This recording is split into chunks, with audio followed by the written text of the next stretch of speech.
wabarakatuh. Alhamdulillah hamdan tayyiban mubarakan fihi kama yuhibbu rabbuna wa yardah. Asyhadu an la ilaha illallah wa asyhadu anna Muhammadar Rasulullah. Allahumma salli ala sayyidina Muhammad wa ala alihi wa sahbihi wa mawalah. Masyaallah muslimin yang dirahmati Allah, alhamdulillah dengan puasa di bulan suci Ramadan ini kita mendapatkan banyak pelajaran, banyak hikmah yang kita bisa petik dari amalan puasa, amalan siam di bulan Ramadan ini. Di antara hikmah yang bisa kita ambil di bulan puasa dengan kita menjalankan puasa, yang puasa itu adalah imsak alit ta'am wasyurub, menahan lapar dan haus, menahan makan dan minum, dan menahan hawa nafsu kita. Dengan menahan lapar dan haus, maka kita bisa merasakan bagaimana rasanya lapar, bagaimana rasanya haus. Kemudian kita bersabar untuk menahan lapar dan haus itu sampai waktunya berbuka. Maka kita bisa mengambil pelajaran yang sangat-sangat mahal sekali, bahwa dengan menahan lapar dan haus kita bisa merasakan bagaimana rasanya lapar dan bagaimana rasanya haus. Bagaimana rasanya orang yang tidak makan berhari-hari, bagaimana orang yang kekurangan makan, kekurangan gizi, kekurangan rezeki, bagaimana orang-orang miskin yang tidak bisa mendapatkan asupan makanan seperti kita dan keluarga kita. Maka dengan puasa, Allah sengaja mendidik kita untuk kita bisa merasakan perasaan-perasaan mereka.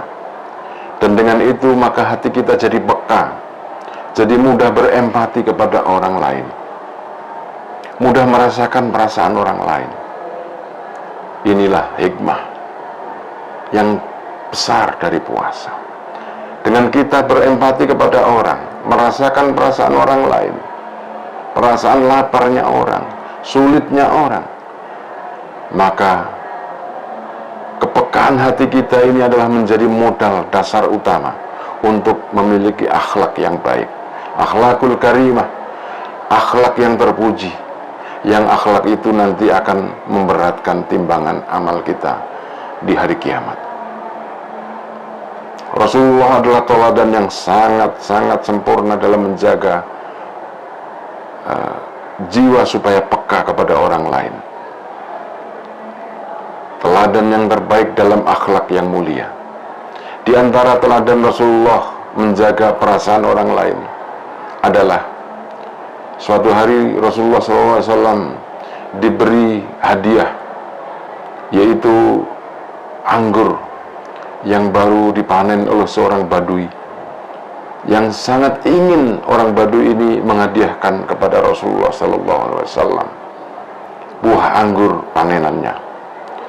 Maka dia datang kepada Rasulullah yang sedang duduk di tengah sahabat-sahabatnya. Badui ini memberikan anggur itu kepada Rasulullah, dan kemudian Rasulullah langsung menerima anggur itu dan mencicipinya. Ketika anggur pertama dimakan, maka Rasulullah langsung menghabiskan anggur itu. Satu nampan anggur yang dihadiahkan oleh orang Arab Badui ini dihabiskan oleh Rasulullah Sallallahu Alaihi Wasallam. Sahabat-sahabat melongo, kaget. Rasulullah ini nggak biasanya tidak membagi kepada kita anggur itu. Maka orang Badui ini senang sekali dengan hadiah Rasulullah ini.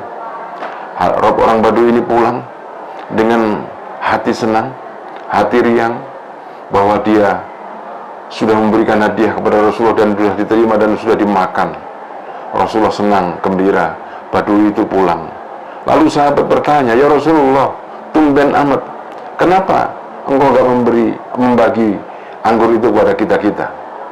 Rasulullah mengatakan, "Sesungguhnya anggur tadi itu sangat kecut sekali, yang kalau aku bagikan kepada kalian, saya takut kalian tidak bisa menjaga perasaan orang Badui itu. Masyarul muslimin, inilah akhlak yang mulia, budi yang luhur yang dimiliki Rasulullah SAW, yang menjaga perasaan orang Badui tadi supaya tidak sakit hatinya. Puasa Ramadan mendidik kita supaya kita peka hati kita menjaga perasaan orang lain, seperti pekanya sahabat-sahabat Nabi Ansor yang mau berinfak walaupun dia sendiri sebenarnya kekurangan. Wa yu'thiruna ala anfusihim walau kana bihim khasasah wa man yuqa syukha nafsihi fa ulaika humul muflihun.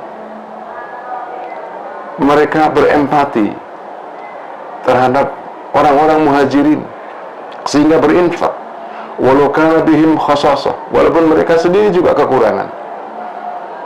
Wa man yuqa syukha nafsihi, barang siapa yang menghilangkan kekikiran dirinya, faulaika humul muflihun, mereka itulah orang-orang yang muflihun, yang juara, yang menang, yang akan berbahagia hidupnya. Dia biarkan dirinya dalam mungkin kesulitan, kepapaan, ketidakpunyaan, tapi dia biarkan orang lain senang dengan perbuatannya. Inilah akhlak mulia yang bisa ditimbulkan dari ibadah puasa kalau kita lakukan dengan sungguh-sungguh, menahan lapar, menahan haus, dengan sengaja ihtisaban bahwa ini Allah yang nyuruh kepada kita supaya kita mau merasakan perasaan orang lain. Dengan demikian, maka puasa di bulan Ramadan ini akan memberikan dampak yang sangat baik kepada jiwa kita masing-masing. Orang Islam yang berpuasa akan menjadi orang yang penyayang, orang yang lemah lembut, yang lembut hatinya. Ketika dia menjadi orang yang penyayang dan lembut hatinya, karena didikan di bulan suci Ramadan, karena puasa di bulan Ramadan, maka menjadi salah satu dari ciri-ciri ahli surga, sebagaimana yang disabdakan Rasulullah sallallahu alaihi wasallam, ahlul jannati salasatun, penduduk surga itu ada 3. Dzu sultanin muqsitun musaddiqun, penduduk surga itu ada 3. Penguasa yang adil dan dipercaya dan diyakini, wa muqinun, wa rajulun, dan orang rahimun, yang penyayang, raqiqul qalbi, lembut hatinya, bikulli dzi qurba wa muslim, kepada seluruh kerabat dan seluruh orang Islam. Tanda-tanda ahli surga yang kedua tadi adalah rajulun rahimun raqiqul qalbi ala kulli dzi qurba wa muslim, jadi orang yang lembut hatinya, penyayang kepada orang-orang yang menjadi kerabatnya dan orang-orang Islam yang lain. Dan yang ketiga adalah rajulun afifun faqirun musaddiqun, adalah orang yang afif, yang miskin, lemah ekonominya, dan wafakirun, dan fakir, tapi dia mutasaddiqun, tapi dia tetap bisa bersedekah. Dia fakir tapi tetap bersedekah. Bagaimana fakir tetap bersedekah? Dia fakir tapi tetap berzikir kepada Allah. Dia miskin tapi tetap salat. Dia miskin tetap baca Quran. Dia miskin tapi bersabar. Bagaimana bisa mendidik orang miskin tetap bersabar? Orang Islam bisa menjadi orang yang penyayang, pemimpin bisa adil kalau bukan didikan dari puasa. Maka puasa Ramadan memiliki hikmah yang besar, yaitu menjadikan diri kita memiliki akhlak yang mulia, akhlak yang baik, akhlak yang terpuji, yang dengan akhlak itu semoga kita bisa menjadi ahli surga. Demikian, subhanakallahumma rabbana wa bihamdika asyhadu an la ilaha illa anta astaghfiruka wa atubu ilaik. Assalamualaikum warahmatullahi wabarakatuh.